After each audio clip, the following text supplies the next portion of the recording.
Well, hey there, guys. Hey, I'm so glad that you joined me today for Marriage Monday. And I'm going to get to share with you a little bit. This is Pastor Bethany here from Independence. And I just have to tell you, first all, that Independence is going great. We're doing good. And this weekend, just on Sunday, we had so many testimonies. Matter of fact, 12. 6 in the first service and 6 at the end that just meshed and merged in with the message beautifully. And it was so awesome just to hear all the diverse things that God is doing. Even though 2020 has been so difficult in many ways, God is still on the move. He is working. He's greater than anything that we would face. And so I want to give you a testimony. And as I'm talking about marriage, I just thought, instead of really teaching, I just want to come and give God glory for what He's done and just share out of my experience how faithful that the Lord has been. And I just want to tell you today that the reason that me and my husband, Pastor Kenny, have made it this far is because we have built our lives on Jesus. And we've done that individually. We didn't make some pact at the beginning of our relationship that if you serve Jesus, then I will too. We'll just do this thing together. And as long as you're doing it, I'm going to do it too. No, we each made a decision to make Jesus Lord of our lives. We both realized how much we need Him. Regardless of what the other person was going to do, we just wanted to sell out to God and live for Him. And live in a way that we wanted to please the Lord in our just daily lives. And so this decision to follow Jesus and obey Him really originated in us individually. And I think that is so important because people, I think we have a tendency to only want to do something when others will do it with us, right? When we have the support, when we do it in a group. And one of the best examples I thought of with this is the gym, right? So I think one of the reasons that the gym is successful is because it's easier to exercise together. It's easier to do something together that's hard when you're with others. It just motivates you.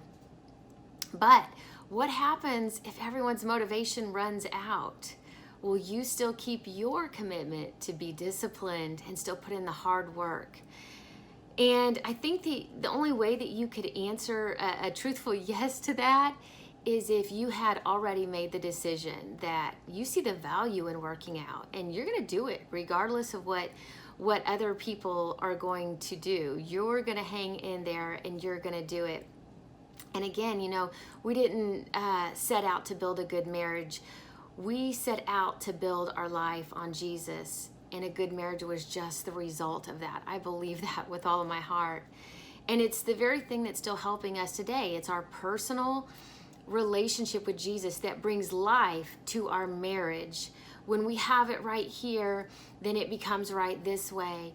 And so as we focus on loving Jesus, just the basics of staying in our Bible, staying in fellowship with the Lord, worshiping and praying, and just between us and the Father, our Heavenly Father, then there's this blessing and unity that comes in our marriage so naturally. And I'm not saying that it doesn't take work, and I'm not saying that there's not some great principles that we can find in the Word to strengthen our marriages, but I'm telling you, if you get in the presence of God, you continue to let Him work in you as you have this relationship with Him, He's going to mold and shape you into a great spouse. And it may not be your number one prayer even, but I'm telling you, it is the result of being close to Jesus. It's a person that loves. It's a person that has grace. It's a person that can forgive. It's a person that can think the best. And so this is found in our marriage because of personal relationship with Jesus. And even today, it's not about what the other person is doing. It's not about what they're doing, what they're not doing. It's not about how well they're doing, or maybe if they're not doing well. It's about me and Jesus. And I got to walk this out with the Lord personally. I want to read to you some verses out of Matthew 16 that really just hit on Peter's revelation of who Jesus is. Jesus says, picking up in verse 13, when Jesus came into the region of Caesarea Philippi, he asked his disciples, saying, "Who do men say that I am, the Son of Man am?" So they said, "Some say John the Baptist, some Elijah, and others Jeremiah or one of the prophets." And he said to them, "But who do you say that I am?" Simon Peter answered and said, "You are the Christ, the Son of the living God." And Jesus answered and said to him, "Blessed are you, Simon Bar-Jonah, for flesh and blood has not revealed this to you, but my Father who is in heaven. And I also say to you that you are Peter, and on this rock I will build my church, and the gates of Hades shall not prevail against it." So here Peter has this revelation within himself of who Jesus is. It was not based on what others thought about Jesus around him. It wasn't based on what they were saying about Jesus. It wasn't even based on if these other people around him were following Jesus or not. No, Peter believed in who the Father had revealed Jesus to be. He believed him and he confessed it. He confessed who Christ was. He did this personally, again, not based on what others around him thought about Jesus.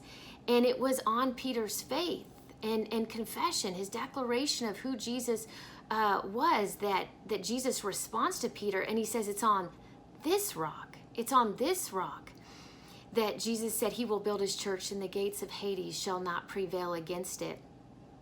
And so I want to encourage you that from experience, that if both people individually will build their life on Jesus, then death and destruction will not prevail against your marriage. You're going to go through some tough times. It's going to be difficult. You're going to have rough days. But I'm telling you, you keep making Jesus Lord and walking out this relationship, drawing closer to him individually, and God is going to be the glue that just keeps you together and gives you a blessed marriage. So I give God the glory for our marriage, because I tell you what, we haven't done everything right. Even after we met Jesus, we haven't done everything right. We all fall short. But God has been faithful. And as we've continued to individually set our eyes on him, he's blessed us as a couple in marriage. And so I hope this encourages someone today. It's been good being with you guys. I love you, and have a good day. Bye-bye.